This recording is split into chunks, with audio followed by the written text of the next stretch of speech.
Barack Obama famously observed that elections have consequences, and increasingly those consequences can be, well, quite consequential. Hi, I'm John Schwantes, and on this, our final show of the 2026 season, we'll look ahead to Indiana's May primary and to November's general election. Our state's just concluded legislative session set the stage for some high-profile state house races, and on top of that, here and across the country, this year's congressional contests are shaping up to be a high-stakes referendum on Donald Trump's return to the Oval Office, not to mention a fierce battle for the nation's future. It's Indiana lawmakers from the State House and maybe even the White House to your house. Indiana Lawmakers is produced by WFYI in association with Indiana Public Broadcasting Stations, with additional support provided by Par Ritchie. And joining me to talk about this year's elections are Laura Merrifield Wilson, professor of political science at the University of Indianapolis, and I should note, the researcher behind Indiana Lawmakers' ever-popular issue explainer segments. And Martin Sweet, a professor of political science at Purdue University. Thanks, both of you. I've been looking forward to this conversation. It's going to go in lots of directions, so we'll try to put a little form to it. Since this show has lawmakers in it, let's start with legislative races. We'll start broadly and narrow down, if that sounds fair. Last week, New Hampshire, I know we all have our finger on the New Hampshire pulse. There was a special election. Democrats flipped a state house seat in that state. Democratic National Committee says that's the 28th flip of where Democrats have picked up a state legislative seat nationwide since Trump's return to the Oval Office. And they say that's a trend that's worth following. Do you buy, when you're looking at legislative races where you're talking about the local high school coach or the local insurance agent or the teacher that you've known your life, is Trump having an effect on those races nationally? Well, I would say we used to always say all politics is local, and I feel like we're going to keep watering that down until that sting is just meaningless. But I would say much of politics is still local. So when you're talking about the local football coach or insurance agent, right, there is an element, especially with state legislative races and in New Hampshire where they have a large state legislature. So you're talking about really small districts, very few people in the constituency that will be actually voting, especially in a primary election, right? There's some element that has no nationalization to it. But there is also the element of the fact that politics is becoming more nationalized. The media is becoming more nationalized. Our talking points, our conversations, even if state legislators don't have anything to do with Iran and with foreign affairs, people conflate some of those issues. And so there is that partisan element to it that I think is important here. I'm sure Democrats are excited about the opportunity. And so they see this as a great moment to capitalize on. Every race is a bellwether, I'm sure, is how they're portraying it. And to your point about this, there being more national influence, as I look at the session that we just concluded, immigration crackdown, which was done at the behest, the strong-armed encouragement of the administration. We had the attempted redistricting. We've had issues dealing with government or guard call-up for the National Guard and policing power. A lot of these issues that some would say are national in scope.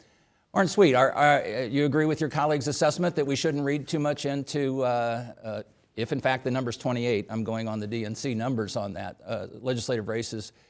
Is there some, if not a wave, a ripple that's building somewhere off on the horizon? Well, I do think that I agree in that it's certainly a pattern we're seeing. And it's not only legislative. Mayor of Boca Raton, Florida, not necessarily a one-off, right? Miami-Dade also has a new mayor as well, also Democratic. And so we've seen that trend. Now, but that's pretty normal, though, in terms of its reaction against the party in power. And so I wouldn't sort of say, this is 1994, we're going to see some sort of massive wave. This looks sort of hand in glove with what we expect structurally. That's the sort of thing when the president's party is in power, it's much easier to motivate opponents than it is to get the president's own partisans out to the polls. So that we see. And then the nationalization, I think, is really sort of the case. I think that old adage of all politics is local, it needs to go away. We really have seen a nationalization of many, many issues. all across the board. So I fully expect that we will see on flip-em type races, you'd expect sort of the benefit of the doubt to go to Democrats kind of thing. But I don't think this means, hey, all Republican incumbents are suddenly going to lose, that we're going to start seeing flips, that Indiana is going to become statewide, Democrats are going to start winning all the time. I don't see that. I'm old enough to remember when Democrats controlled the House and came close in the Senate, but it's been a while. So we talk about the national influence in, let's go, I promised we'd start broadly and go down to more narrow to Indiana. Donald Trump wants to make sure he has an influence in some of the races that are coming up here with the primaries. You know, there were 21 Republicans voted against his redistricting plan, enough to torpedo the plan after it had passed the House. 5 of them now have opponents in the upcoming primary that already are the subject of beneficial spots funded not directly by Donald Trump, but one is an organization affiliated with Senator Jim Banks, Hoosier's Leadership for America. Other groups have promised to spend up to 7 digits on media buys for these 5 challengers against Republican incumbents in the Senate where the redistricting plan was defeated. Is it going to make a difference, do you think? It's going to be really hard to say. I think one of the things that's interesting when you look at the Trump endorsement in this case, you're talking about state legislative races. And for the state Senate, these are 1/50th of the state of Indiana. Now, in previous election cycles in other states, Trump endorsements have been mixed. We've seen him even beyond congressional races, like in Arizona and Georgia, states that are much more competitive. You know, he'll give his seal of approval, and sometimes that candidate has been successful and sometimes they haven't. I do think with going back to the all politics is local argument, I think it'll be interesting to see how it plays in the state legislative races, because we're talking about several longstanding incumbents, people who are known within the district, people who have a lot of clout and respect. So decades in some cases. I mean, people have been in office. So does that endorsement from the president flip? Does that do enough to make a difference? I would also add, this is a really exciting election cycle, in large part because of redistricting. So you're talking about not just the primaries where you do have challengers for longstanding incumbents for the Republican side, but then you also have 91 of the House seats have Democratic candidates that are running now.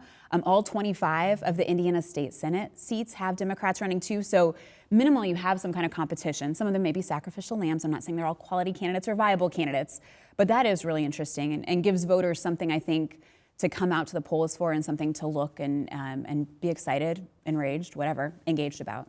It gets people off their couches and out to the polls. And I should point out, the money's not just, while you do have these organizations that have promised to support the Trump allies, those who supported redistricting, you also you have Rod Bray, the Senate President pro tem, who voted against the measure, sitting on, I think, about $3 million that theoretically could be used to counter some of those things. So, I mean, I guess we'll see advertising in races to a degree we would not have seen in Indiana before. Right. I mean, I think normally in one of these state Senate races, you maybe think of $100,000, $150,000.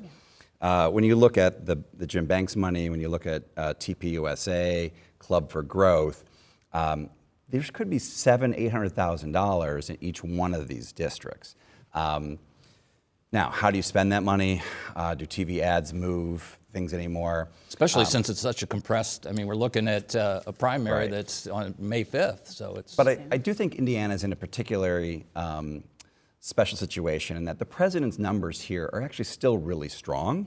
While there's been some national fall off, we haven't really seen it with the president. And in fact, if you sort of think statewide, if you look at who's sort of in the strongest position, the president, Senator Banks, and I think we'll get to this later, but Diego Morales, they actually have not suffered very much. Secretary of State. Yeah. Right. But Senator Young, the Governor Braun, their numbers are the ones that seem to be weakening. And those are the ones who maybe are more opposed to they were opposed to redistricting. And so it's going to be an interesting dynamic here of how that plays out, given that when Republicans in this state are sort of in line with the president, they do better. We didn't see it in terms of the vote, right? We got 21-19. And so was that because of those particular districts are Trump resistant? I don't know. We'll find out, but it's going to be pretty amazing to see. Indiana was an outlier, right? As far as I know, these kinds of redistricting measures have been halted in other states, but primarily by court action. Yeah. I'm not sure it's been voted down in such a clear fashion as it was here. Kansas entertained the idea and then decided not to go forward with it, so they were also really interesting, and that happened before Indiana. But to your point, most states did go through with it. I mean, California and Texas are the obvious examples. Some are still going through the process. Even as we speak.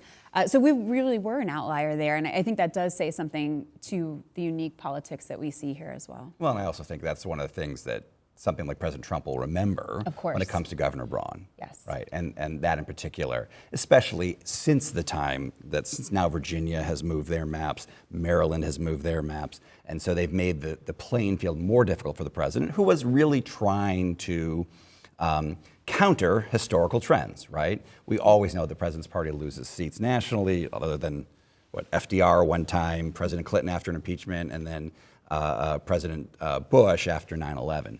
Other than those three, the president's party always loses seats. And so this was sort of a unique and fairly clever way of trying to counter that historical sweep. Right, and you pointed out, and I guess this is something you tell your first-year students about primary voters. They tend to be the most zealous, both on the left and the right. So one could argue, you made the point, that voters have tended to reward those individuals endorsed by the president, by Donald Trump, at least at the primary level. Yes. At what point, and some of these districts are so lopsided, I mean, they're not going to flip necessarily in the general election, but is there a risk that in getting the Trump endorsed, if that's in fact the way this breaks, zealous MAGA candidate, that you alienate general election voters in some of these districts that have been considered safe, and it's just a matter of who's going to be the Republican standard bearer? All of a sudden, if in fact there's this, well, going back to the first question I asked about the DNC, if there is a little ripple or a wave, are those folks at risk? It is a risk, and it really depends on how competitive the district is. To the point that you just made, not all the districts are that competitive. Right. And so if you're looking at a district that truly does feel 50-50, we were talking earlier, I think 2012 was the last time you saw a Democrat win a statewide office, either with Glenda Ritz, Superintendent of Public Instruction, and then the U.S. Senate seat that Joe Donnelly won. And he won against Richard Murdoch, who beat longstanding popular incumbent Richard Lugar. In one of those races where you see more ideological extreme voters in the primary, but they support a candidate that's not going to be supported in the general. I think it really does hinge on how competitive is that district. And most of our state legislative districts, quite frankly, aren't that competitive. Which is why we have a lot of unopposed. I mean, if you look at go to the Secretary of State or the Election Commission and you see who has registered, there are a few races where you just see one name. It's a fait accompli. Yeah, I mean, John, what you pointed out was exactly what we call the primary paradox, right? That the things you have to do in the primary to win could then come back to bite you in the general. However, as I usually tell my students, we've made sort of that sort of axiom within political science decades and decades and decades ago. And what we've seen now in an age of polarization is that the key is it all comes down to what the district looks like. And do you fit your district? That's the one thing that really is the strongest variable at play here, so that you can be, if you're in a district that fits you, you can stay pretty extreme during a primary and do just fine. And even in a general, I'm sorry. That works as long as you fit the district. It's when there's a mismatch, and I think we have a little of that in Indiana that we can get into in a little bit, but some of that mismatch. Yeah, I do want to dig into that more because we will have some turnover. We have 4 members of the Senate who are not seeking re-election. 2 of them,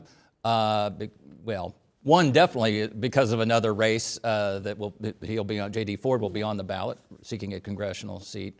There's discussion about what some of the other candidates. It would be premature for me to say. Nobody's declared officially, but they're leaving. And then 8 members of the House are leaving.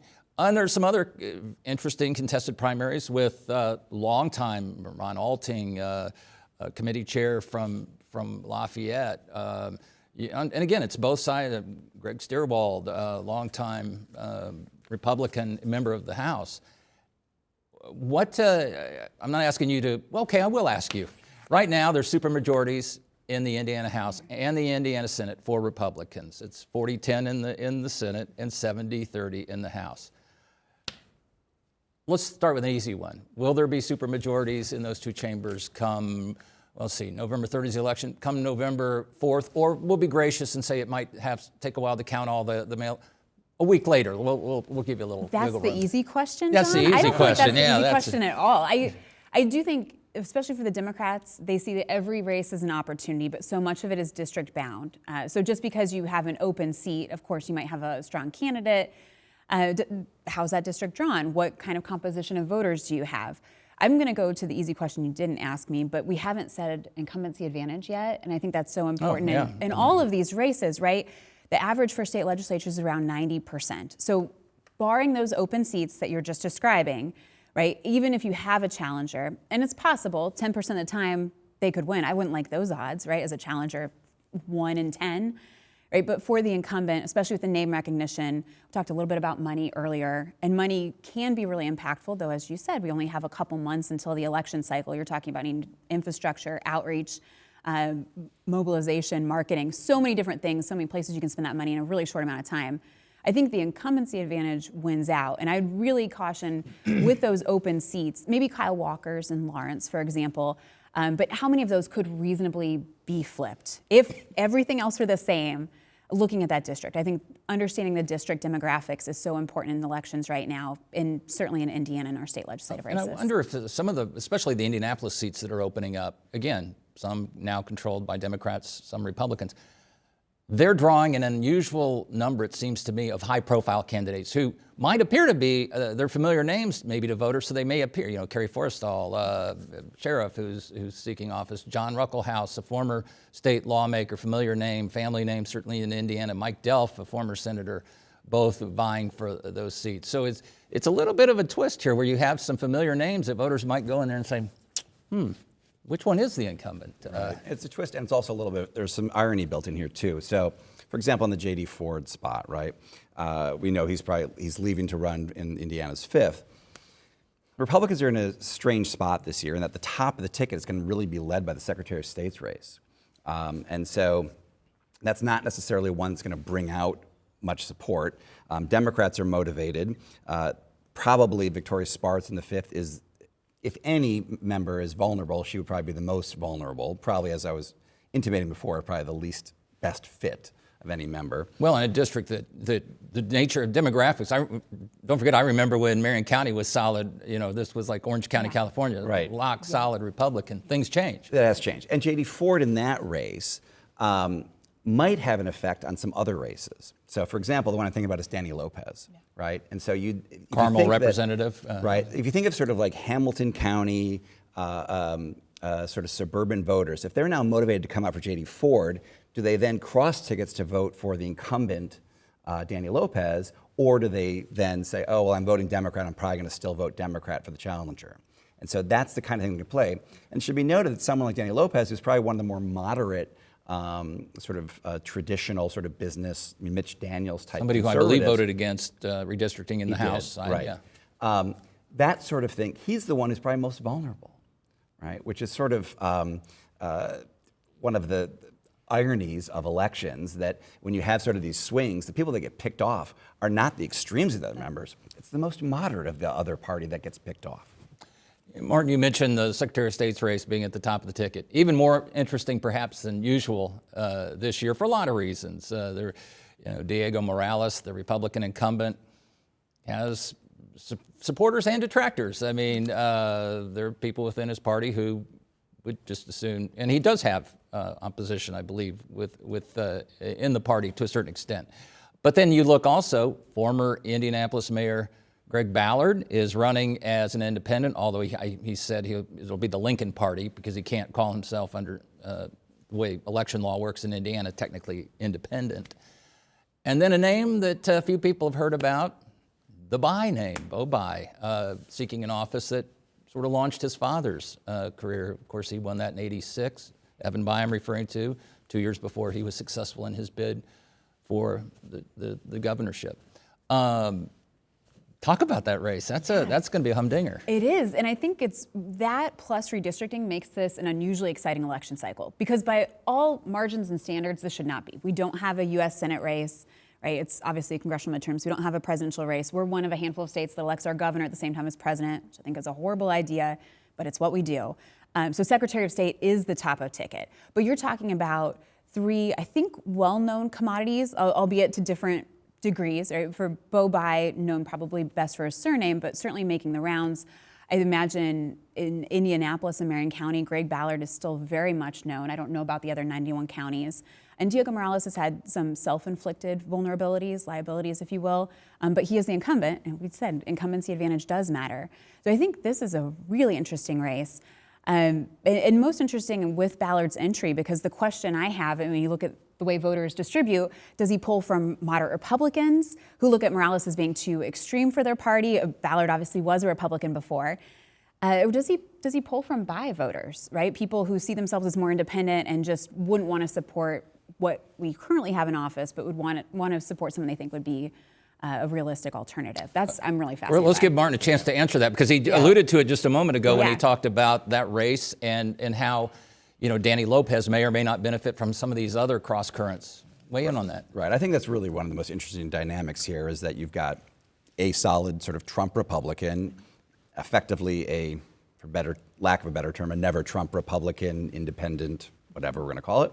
And then you have sort of this family named Indiana Democrat, right, with sort of the traditional packagings of this sort of young, good-looking, sort of military background. He's got the whole military officer, the whole sort of thing, right?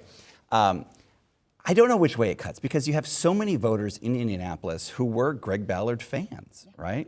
And so they may be comfortable, Democrats, voting for him. It may hurt Bai in the end. I mean, the early polling I've seen shows Bai with a slight little lead. We're several months out and with that, so I take that with a grain of salt.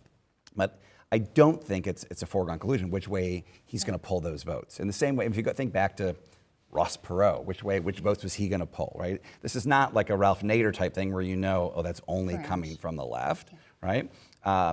This is a very, very interesting dynamic here of what Ballard will do and how that upsets the race. And we don't usually have that. I mean, this is such a solid two-party system to have a viable third-party candidate. I'm thinking like Gary Jacobson's measure of a quality candidate, someone who's run and won, and Ballard fits that model.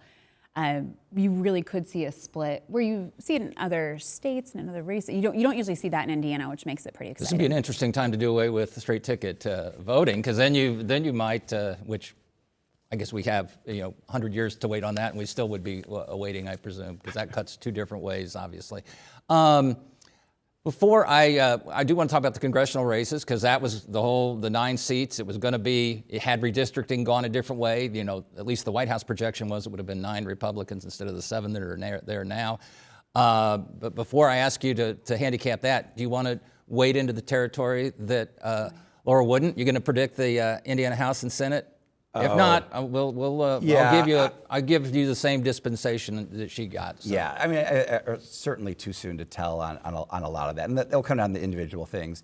On the state Senate of the 5, I'm hearing Republicans are pretty confident about 2 of the 5. An additional 1 other possible race that's not part of the redistricting. Liz Brown up in Fort Wayne may also be in a little bit of trouble. That's a Senate aide that's, you have a lot of federal congressional aides running in various places. All over the place, it's very right? interesting this year. Yeah, and who are not all even aligned with their bosses in terms of redistricting. Yeah. There's some really interesting dynamics on that sort of stuff. Yeah, it's all right. So now 9 seats. Will it still be 7-2 Republican split in the U.S. House in terms of Indiana's representation? If I was a betting person, I'd say absolutely. It'll stay exactly 7-2. Sparts and Ford would be the one. I mean, Sparts will, I think, have a primary. And hopefully, I mean, what happened last time is Republicans had 19 different candidates who all tried to challenge her, and that fell apart.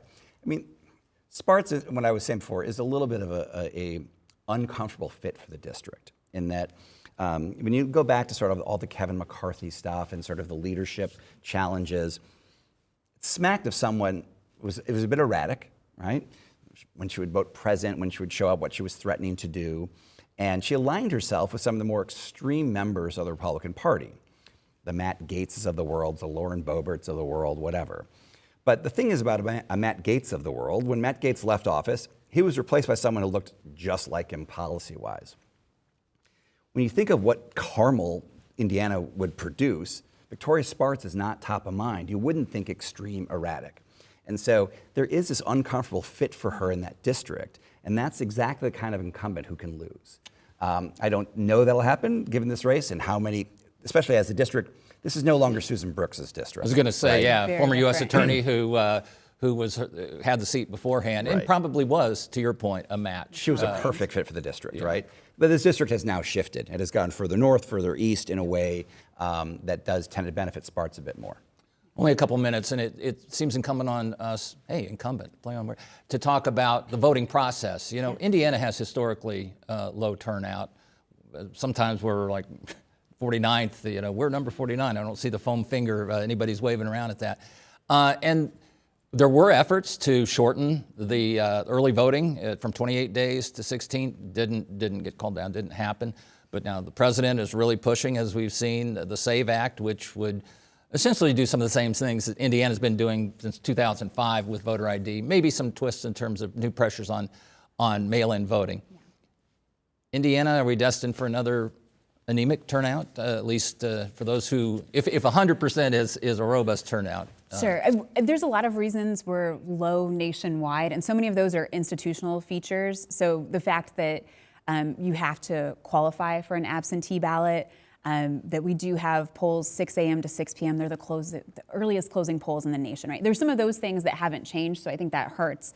And we already said we don't have a gubernatorial race this cycle, and we don't have a U.S. Senate race. So those things tend to draw more voters. But with that caveat, given the races that we do have, if there was ever going to be a higher turnout, I think it is this election cycle. Primarily, we talked about redistricting, the Secretary of State race. There are reasons people are excited, enraged, whatever it is, much more engaged about politics in a congressional midterm that you don't necessarily see. I don't know that we're going to move up much from 49th, but I'm saying there's a chance. We could be 48th or 47th, right? I don't think it's going to magically switch. I do think in these circumstances you could see a little bit higher voter turnout than we have necessarily in the Only past. about 30 seconds, you get the final word. Well, I think a lot of it depends on what our gas prices are and what our loss total is in the Middle East. And so to those things, if that motivates opposition voters, that's where you'd really see the turnout on that national effect back again. So they were right when they said it's the economy, stupid. I guess we can always depend on consumer sentiments to ultimately help persuade voters when they go to the polls. It's going to be interesting. And you have brought up some points that we need to consider moving forward as we get close to with the primary and certainly the general election come November. I thank you both for sharing some very interesting insights, and we will all sit back, get our popcorn, and see how it turns out. Again, my guests have been Laura Merrifield Wilson of the University of Indianapolis and Martin Sweet of Purdue University. Well, that's it for this week and for this season. I'm John Schwannis, and on behalf of Indiana Lawmakers analyst Ed Feigenbaum and everyone else involved in the program, I thank you for joining us. Until next time, take care. And since I may not see you for a while, I'll take this opportunity to say, don't forget to vote. Indiana Lawmakers is produced by WFYI in association with Indiana Public Broadcasting Stations, with additional support provided by Par Ritchie.